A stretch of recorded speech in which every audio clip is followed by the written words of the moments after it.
সাবেক সংসদ সদস্য ফোক গানের শিল্পী মমতাজ বেগম রাজনৈতিক কর্মকাণ্ড আর স্টেজ শো নিয়ে দারুণ ব্যস্ত সময় পার করছেন। বর্তমানে দেশেই অবস্থান করছেন তিনি।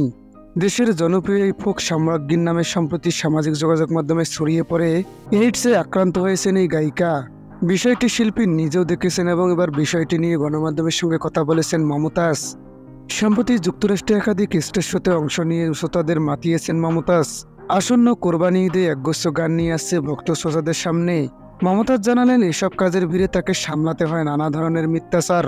এইডসে আক্রান্ত হওয়ার গুঞ্জন প্রসঙ্গে মমতাজ বলেন, শুনলাম আমার নাকি এইডস হয়েছে। এইডস হয়েছে খবরটি গুজব, বিষয়টি বিব্রতকর। আল্লাহর রহমতে আমি সুস্থ এবং ভালো আছি। আর সে কারণে স্টেজের শো নিয়ে দেশে বিদেশে ঘুরে বেড়াতে পারছি।